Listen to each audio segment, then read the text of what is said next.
Y vamos a la palabra porque quiero compartir algunas cosas sobre lo que hablamos el día miércoles y agregar algo más. Que el Señor me estuvo hablando hoy temprano sobre esto, que estábamos conversando respecto del poder creativo de la palabra declarada. Esto es lo mismo que lo que le decía recién respecto de la fe.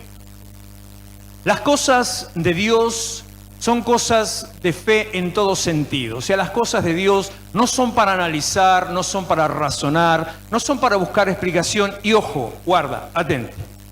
Le está hablando a alguien que es totalmente racional, totalmente lógico, totalmente, siempre busco la manera, la vuelta. Soy muy escéptico en todas las cosas, pero eso no invalida poder tener fe. Es más, en mi caso particular, para mí, en lo personal, a mí me bendice más todavía. Porque siendo escéptico, ¿sabe lo que es ser escéptico, no? ¿Entiende lo que es eso? O sea, no le creo nada a nadie, no creo en ninguna cosa sobrenatural. Si le tuviera que hablar mal, no lo voy a hacer, pero si le tuviera que hablar mal, le diría no me como ninguna, pero como no se lo puedo decir porque queda feo, no se lo digo.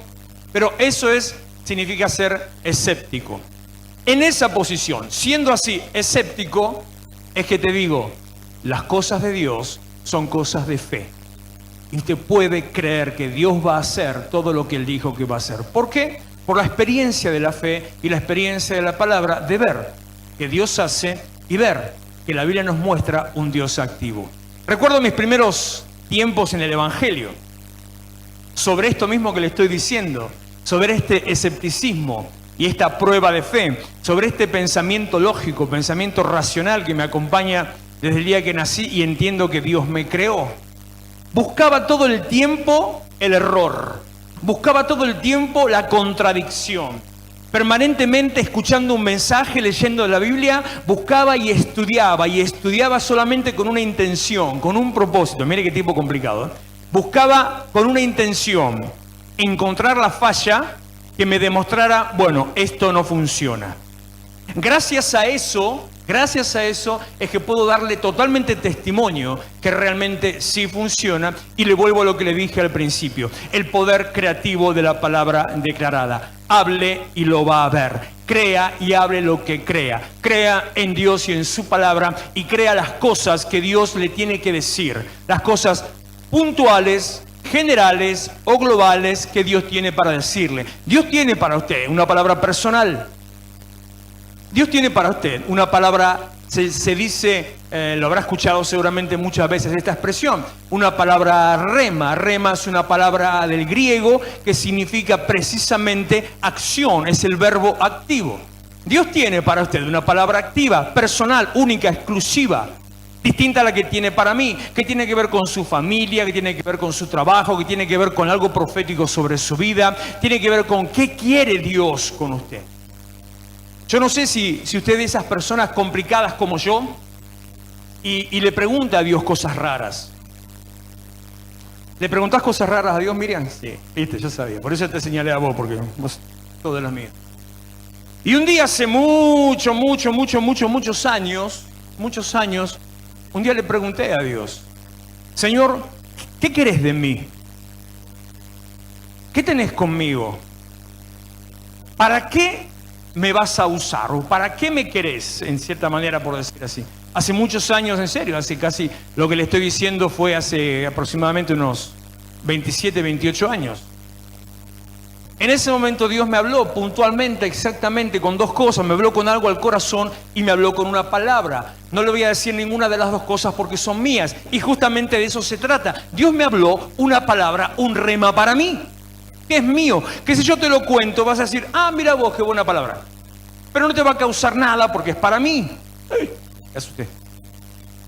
Sin embargo, hay algo que es para vos. Por eso tenés que buscar en Dios, preguntarle a Dios, examinar en Dios qué es lo que Dios tiene con vos. Y más allá de esa palabra específica, activa, directiva, de esa palabra rema, está la palabra global, que es lo que Dios tiene para todos, en forma general.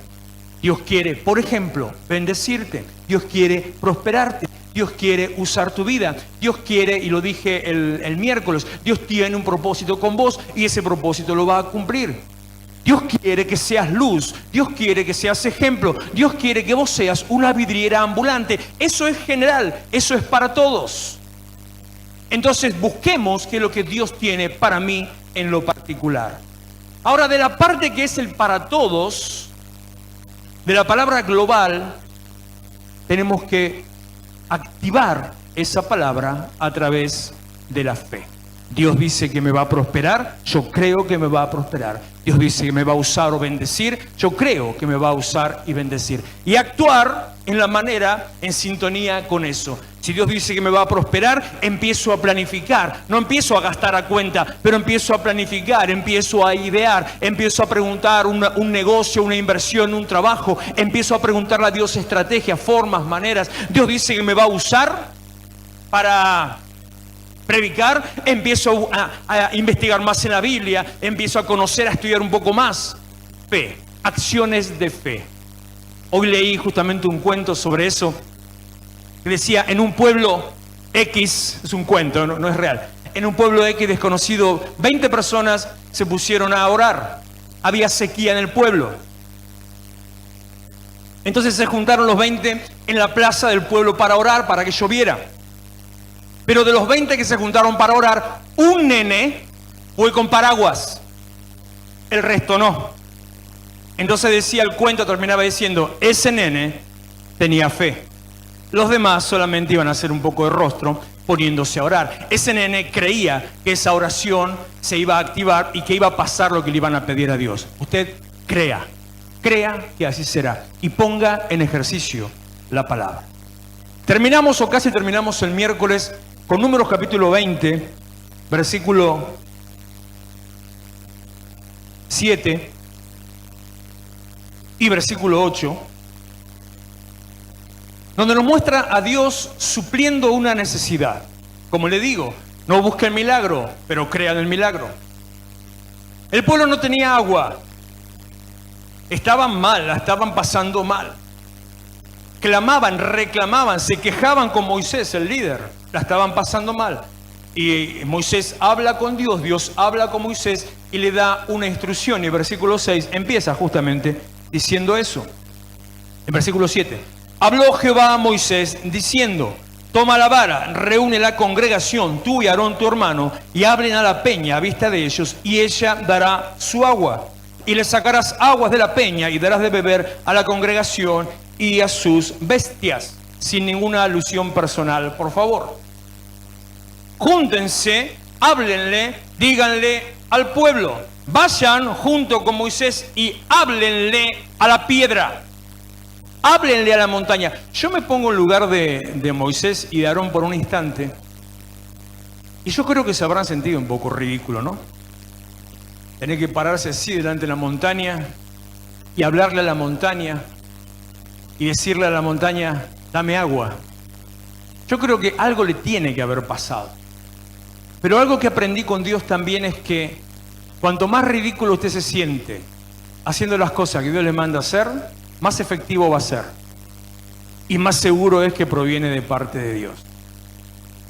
No porque Dios lo quiera hacer pasar el ridículo, sino que Dios quiere romper nuestras estructuras, nuestro razonamiento, como le comentaba antes, y esa cobertura, ese manto que impide que la fe se active. Así como pasó con Moisés y con Aarón, muchas veces va a hacer lo mismo Dios con su vida. Andá y hablale a la roca. Andá y hablale al problema. Terminamos el miércoles, justamente con eso.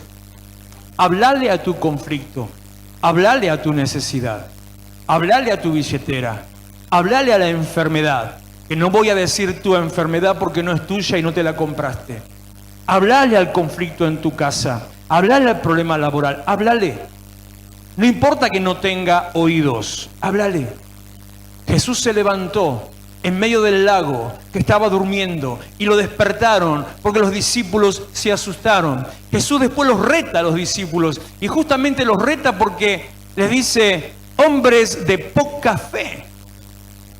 No se animaron a creer que si estaba Dios en medio, nada iba a pasar. Se asustaron porque se levantó una tormenta. Dice que las olas pegaban sobre la barca y que iban a voltear la barca. Y estaba de noche y estaba todo tremendo. Y se asustaron.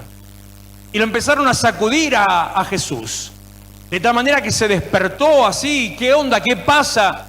Yo no sé si usted es como yo, cuando se despierta no entiende nada. Pero así Jesús se despierta, ve la situación. ¿Y qué hizo Jesús? ¿Conoce la historia? ¿Conoce el pasaje? Jesús habló al viento y al mar, les habló. Escuché por ahí alguna prédica alguna vez diciendo, si Jesús le habló al viento y al mar, eso demuestra que el conflicto era espiritual y por lo tanto eran demonios los que estaban detrás de eso, y Jesús le habló a los demonios, al demonio del mar y al demonio del viento. Yo digo, ¿de dónde sacas eso? Esto a mí me demuestra una cosa totalmente distinta.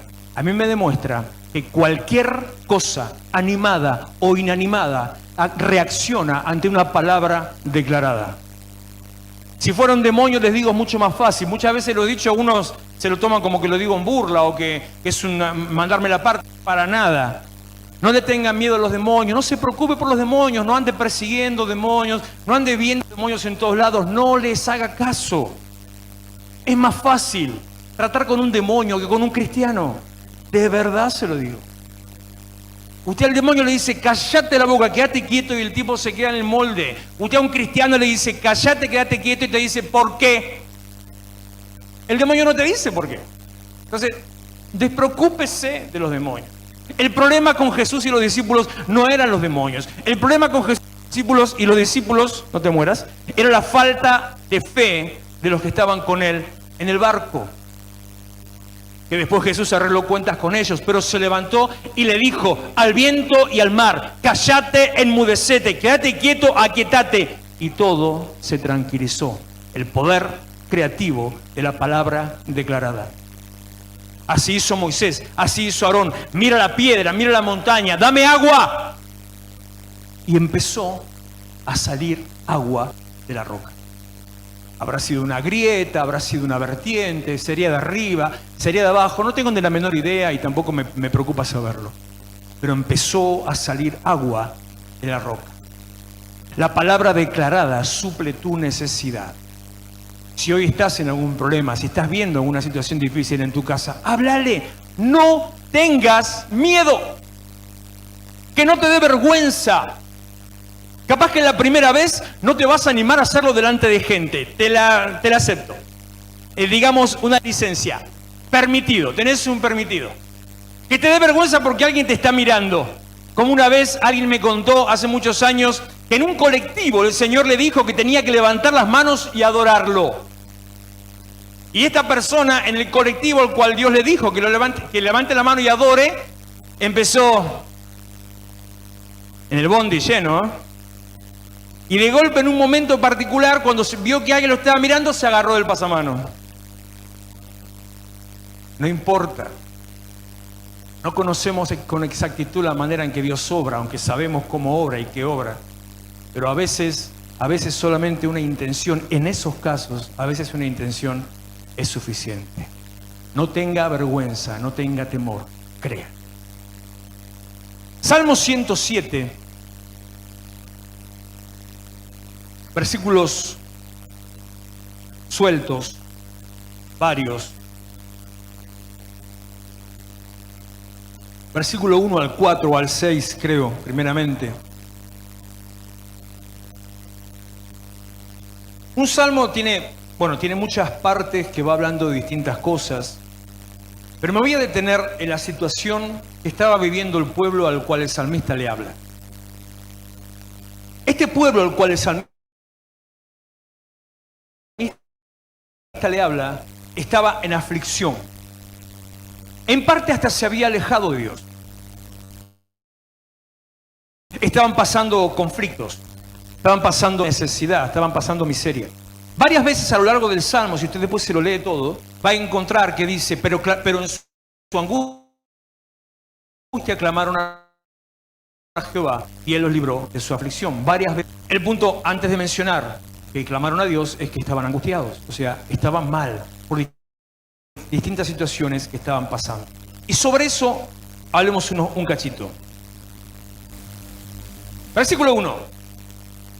Alaben al Señor porque Él es bueno, porque para siempre es su misericordia. Díganlo los redimidos del Señor, los que ha redimido del poder del enemigo. Y acá empieza a jugar su nombre. Redimidos del poder del enemigo son aquellas personas que en un momento determinado en su vida estuvieron bajo el reino de las tinieblas, estuvieron bajo la esclavitud del enemigo, del diablo. Personas de paz. Personas que en un momento determinado estaban cegados, sin dirección, sin rumbo y del diablo. Personas de las cuales dice el apóstol Juan, si no me equivoco, que el Señor nos trasladó. Me encanta ese versículo. Creo que es 1 Juan 3:8, creo. Dice, nos trasladó, nos movió. Estábamos en una posición, estábamos en un lugar y de ahí el Señor nos trasladó. A veces yo me gustaría detenerme solamente en la palabra esa, ¿no? Nos trasladó. ¿De qué manera nos trasladó? ¿Cómo hizo?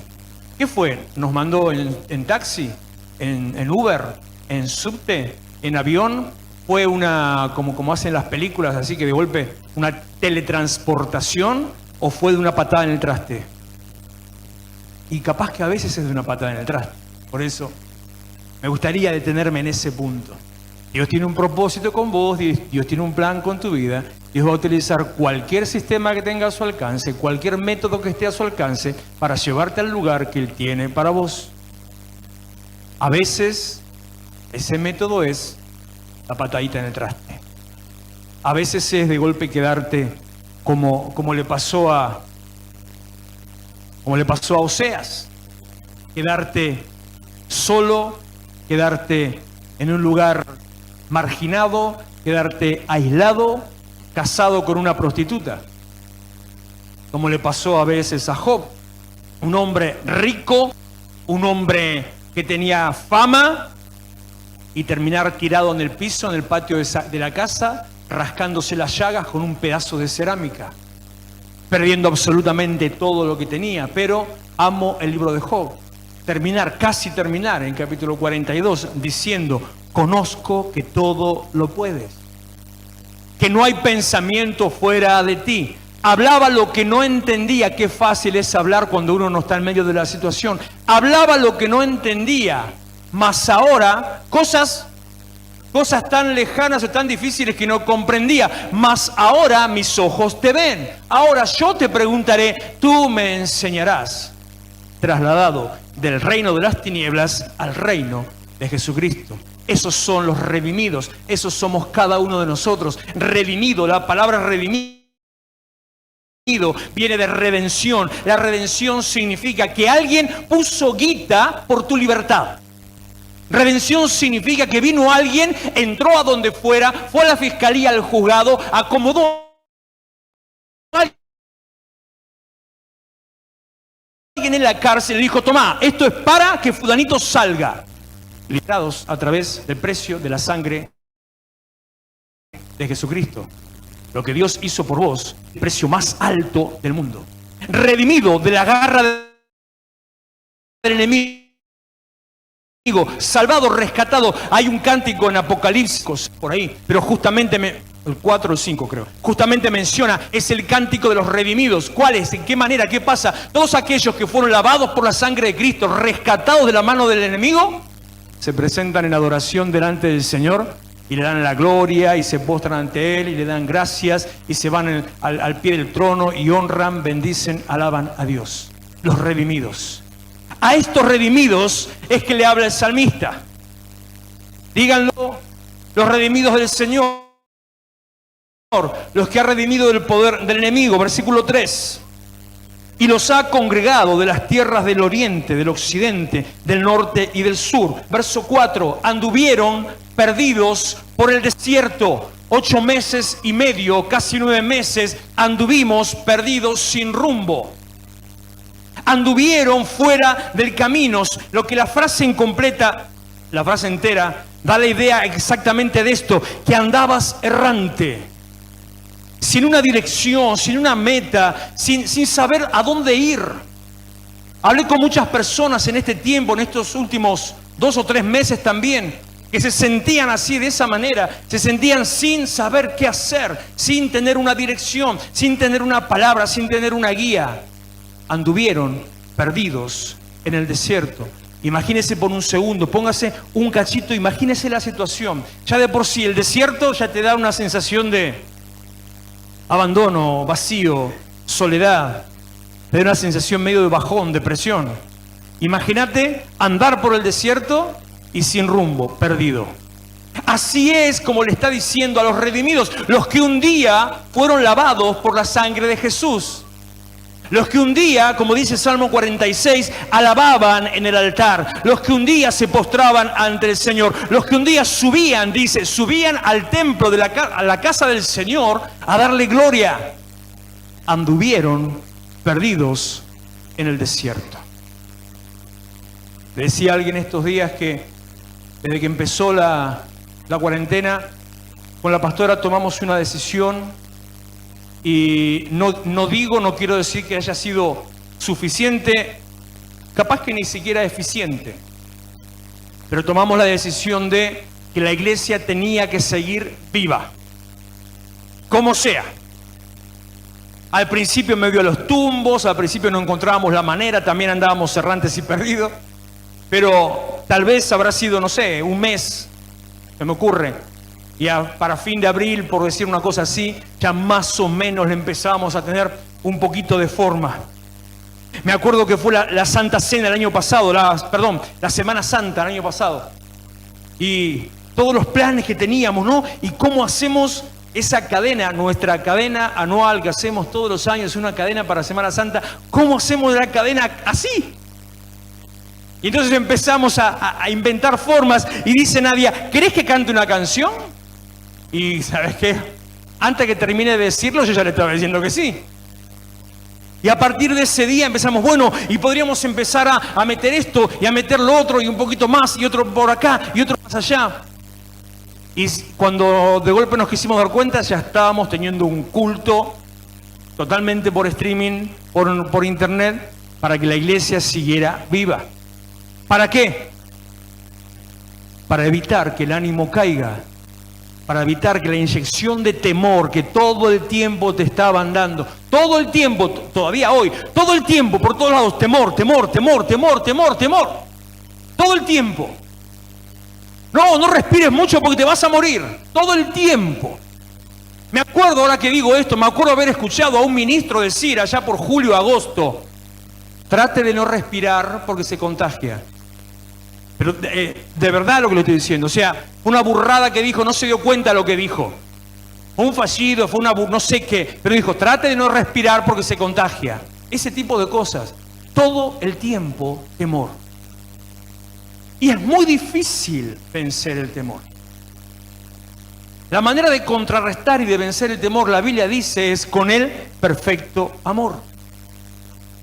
Para contrarrestar el temor con el perfecto amor tengo que experimentar el perfecto amor de Dios. Para experimentar el perfecto amor de Dios tengo que estar en intimidad, tengo que tener relación, tengo que estar en contacto. Para estar en intimidad, relación y contacto tengo que ser animado, empujado, motivado a, en medio del temor, buscar a Dios, leer la palabra, alabar su nombre, congregar. O sea, las herramientas que teníamos para vencer el temor, todas estaban por el piso. Por eso digo, tal vez no fue lo suficiente, tal vez no fue eficiente.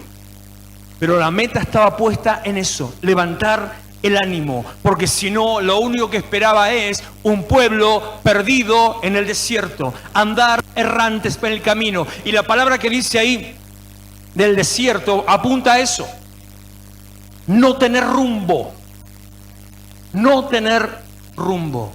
No podemos permitirnos nosotros no tener rumbo. Tenemos un rumbo fijo. Le doy gracias a Dios, bendigo al Señor, porque a lo largo de este tiempo, día tras día, mes tras mes, reunión tras reunión, nos iban marcando un rumbo en cada momento en maneras a veces sorprendentes.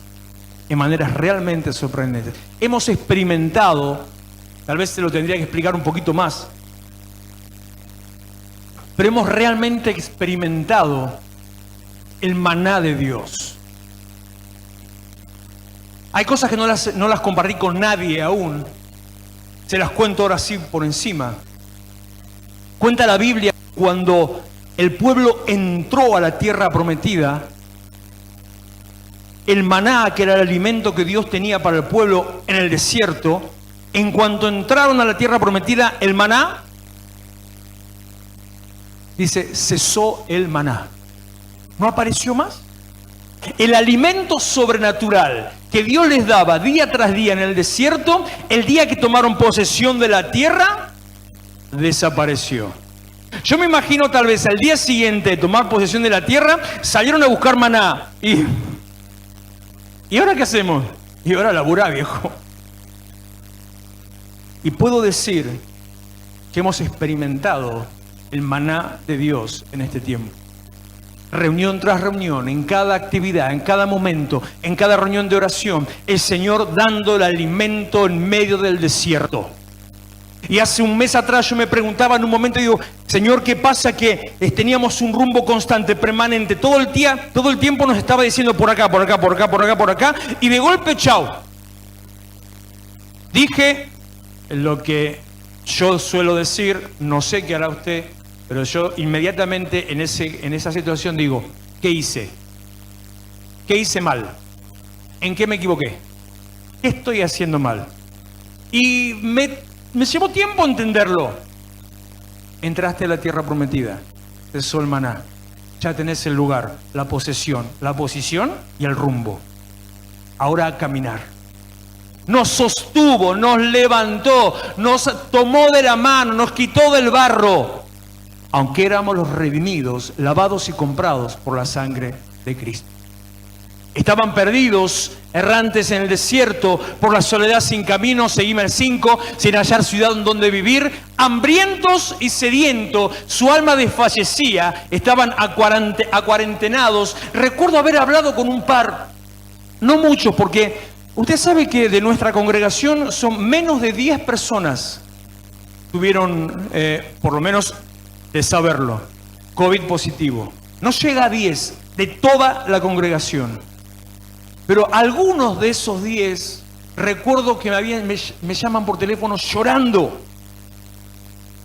Una persona en particular lloraba, me decía, me voy a morir, me decía. Lástima que tampoco lo veo sentado hoy acá, pero bueno, esa es otra historia. Me voy a morir. A ese punto nos llevó la situación de temor, a creer que ya ni Dios se acordaba de nosotros.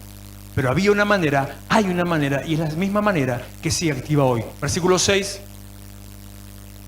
Entonces, el que le dije antes,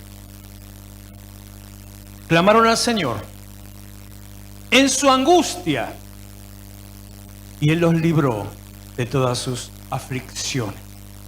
Me gusta porque la palabra aflicción, bueno, capaz que yo lo aburro con estas cosas, ¿no? Pero a mí me gusta indagar, buscar, empezar a desarmar las palabras. Porque el idioma en el que la Biblia fue escrito es un idioma muy básico y al mismo tiempo muy profundo.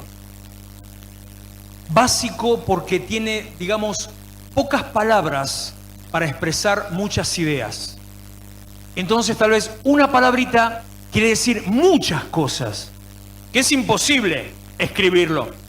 Entonces se pone más o menos y usted cree eso. Pero detrás de cada palabra hay un mar que el Señor nos está ministrando. Y la palabra aflicción no quiere decir solamente problema, conflicto, lucha, prueba. La palabra aflicción quiere decir apriete. Quiere decir situación que te ahoga, situación que te oprime. Da esa idea de como en las viejas películas de James Bond, cuando se empiezan a cerrar las paredes y vos estás ahí, estás por ser aplastado. Una sensación que no tenés salida.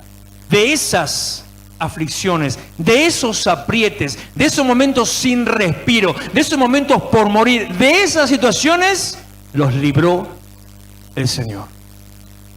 Versículo 10.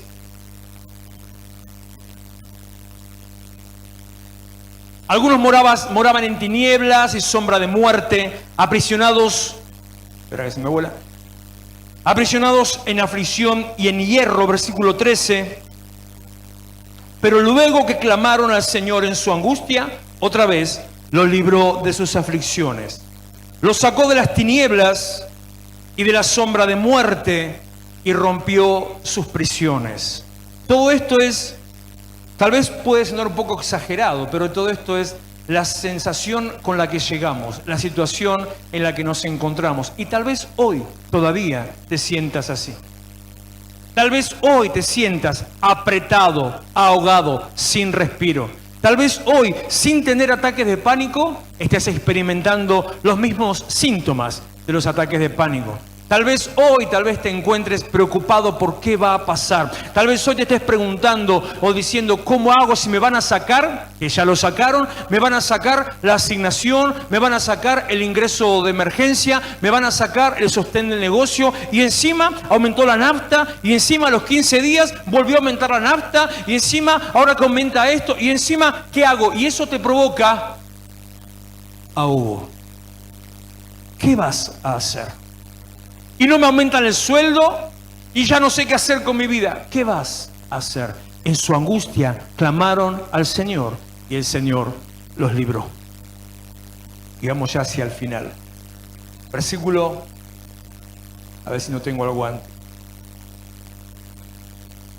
Lo sacó de las tinieblas y de la sombra de muerte y rompió sus prisiones. Versículo 20. Esta es la palabra que Dios me habló en forma puntual.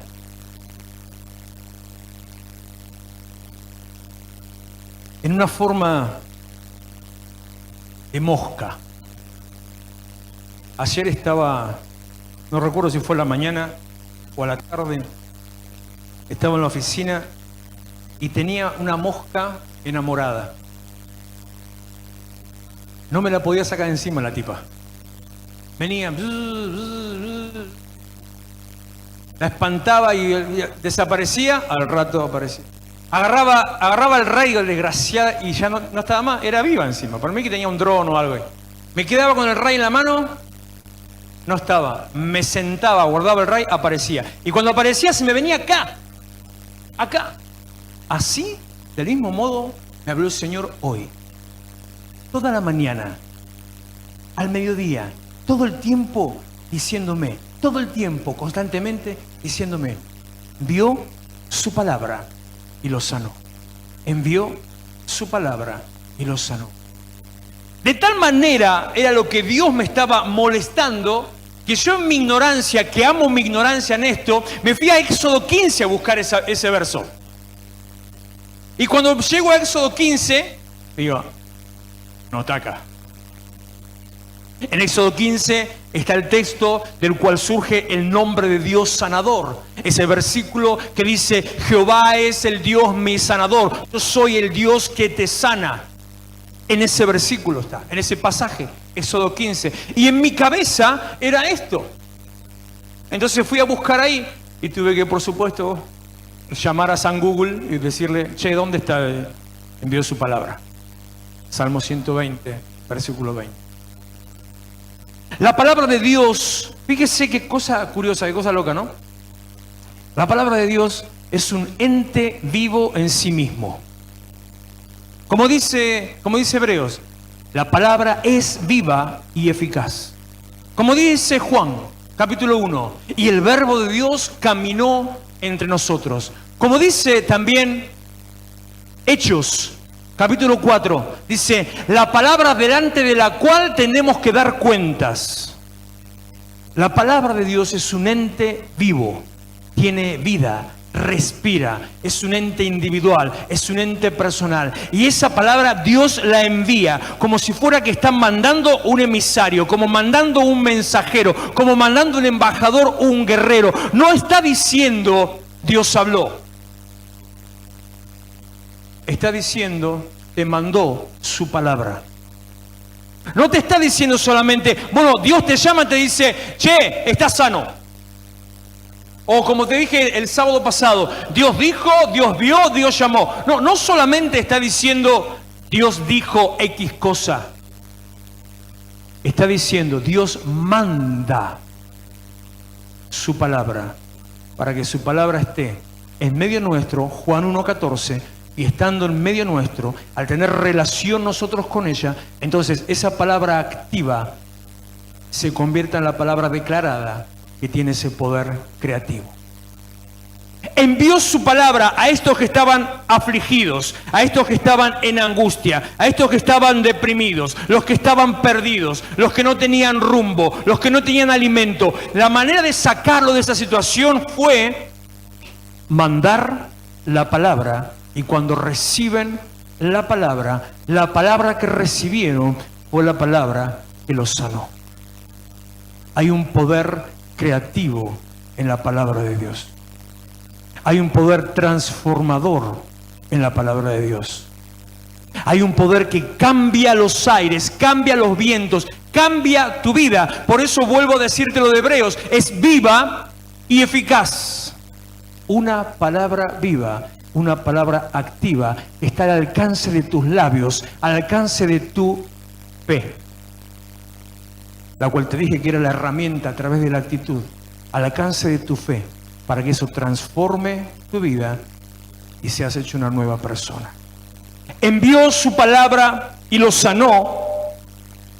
Envió su palabra y los sanó. Espera que se me dio vuelta la hoja. Y los libró de su ruina. No solamente está diciendo que estaban en una situación de dolor, una situación de angustia, un problema, sino que estaban pasando ruina, destrucción, vacío. Como te dije el día miércoles, antes de que todo fuera creado, en el momento inmediatamente antes de que el Espíritu de Dios, dice, se pasea por encima de la tierra, por encima de las aguas, en ese momento todo estaba sin orden y sin contenido. Así, de esa manera es como nos encontramos muchas veces por no tener la palabra del Señor. Dice versículo, creo que es el 11 o el 12 anterior, versículo 11: por cuanto fueron rebeldes a la palabra del Señor y aborrecieron el consejo del Altísimo, por eso quebrantó con el trabajo sus corazones. Por eso le dije que a veces la manera de Dios es una patada en el traste. Por eso quebrantó con el trabajo sus corazones, cayeron y no hubo quien los ayudase. Ahí, en ese contexto, nuevamente les dice, clamaron al Señor en su angustia y el Señor los libró. Hoy estamos delante del poder creativo de la palabra para sacarnos de la situación en la que nos encontramos. ¿Cuál es tu situación? ¿Cuál es tu conflicto? ¿Cuál es tu aflicción? ¿Cuál es tu ruina? ¿Cuál es tu temor? Todo eso está al alcance de ser transformado, de ser sacado del lugar de las tinieblas, del reino del imperio de las tinieblas, del reino del enemigo, y ser trasladados al reino de Jesucristo, el cual te da vida y vida abundante. Usted déjeme que de paso yo también le predico a los que pasan por afuera. Tenemos que aprovechar mientras no haya cerramiento. O sea, que se queda ahí, le digo. La palabra de Dios tiene el poder de transformar. La palabra de Dios es la que hace. Romanos capítulo 4, versículo. Yo soy muy bueno para memorizar la Biblia, pero un desastre para saber dónde está. Así que, si me equivoco, no se asuste. Por eso, cuando usted me escuche decir, la Biblia dice, es porque no tengo ni la menor idea dónde está el versículo. Pero la Biblia dice, esa no me voy a equivocar. La Biblia dice, me parecía que era Romanos. El que llama las cosas que no son como si fueran. Como si fueran, es el mismo poder de la palabra enviada a mí para ponerla en ejecución. Y para que yo mismo, como dice el Salmo 80, que le dice en medio de un juego de palabras, ustedes dicen dioses son, para que yo mismo entonces llame a las cosas que no son como si fueran. Ese es el poder creativo de la palabra declarada. Llamar a las cosas que no son como si fueran. Tenemos que activar la fe en ese sentido, en esa dirección en la palabra. Tenemos que activar la fe en tu situación. Tenemos que activar la fe en tu negocio, en tu trabajo, en tu sueldo. Tenemos que activar la fe en tu economía, en tu casa, en tu alacena, en tu aladera. Activar la fe sencillamente de esa manera. Lo que vos ves es muy fácil, ¿eh? Es muy fácil. Si no sabes qué decir, sencillamente tengo que llamar las cosas que no son como si fueran. Está vacío. ¿Qué le vas a decir? Lleno. Mirás a tu marido, está feo. ¿Qué le vas a decir? Está gordo, pelado. Y alguna ayuda para este lado, porque si no. Llamar a las cosas que no son como si fueran. Al problema no hay problema. A la necesidad, abundancia. Al conflicto, solución. Al dolor, gozo. Llamar, pero no es verdad. Pero estoy mintiendo. No, no estás mintiendo. Estás actuando en fe. Te estás moviendo según la pura definición de la fe. Certeza de lo que se espera. Convicción de lo que no se ve. No me alcanza la plata. Y seguramente puede ser verdad que no te alcance la plata. No digas no te alcanza la plata. Mire, si yo le contara los retos que yo me he comido de mi esposa, cuando en mi mente racional y lógica decía, pero yo no estoy mintiendo de verdad, no estoy declarando, estoy diciendo no tengo plata. No era mentira lo que decía, no tengo plata, era no tengo. No digas eso, me decía. Pero es verdad, no tengo. No digas así, que sí voy a tener. Y al final me corrigió. Tanto me dio, tanto a los latigazos me tenía. Al final me corrigió. Llamar a las cosas que no son como si fueran. No tenés plata, decir voy a tener. Bendecir tu negocio, bendecir tu billetera, bendecir tu inversión, bendecir tu trabajo, bendecir tu familia, bendecir tus hijos. Estaba hablando con alguien estos días, una persona, uno de los típicos conflictos familiares, típicos matrimoniales en realidad, de tanto de uno u otro de los cónyuges, que uno viene a la iglesia y el otro no quiere. Le da fiaca. Pero yo le insistía, pero yo le decía, pero yo al final no le molesto más. Bueno, hablale directamente, decile cristiano, decile consagrado. Orá por esa persona como si fuera un siervo, un ministro de Dios. Pero es mentira. Llamar a las cosas que no son como si fueran. Ese es el principio de la creación, cuando Dios creó todas las cosas. Póngase en pie, oramos y nos vamos. Termino con un versículo de Salmo 107.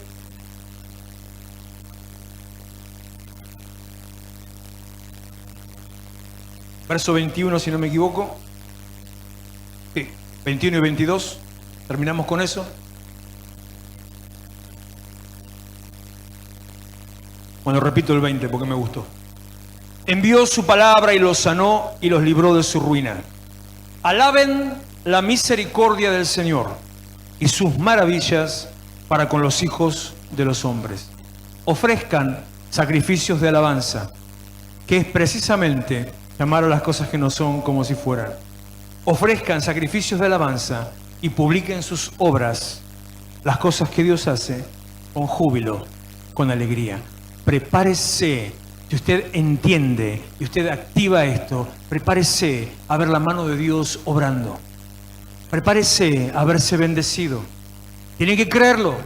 Tiene que dar lo que cree. Prepárese a ver su heladera llena, su alacena repleta. Prepárese a ver su mesa con abundancia.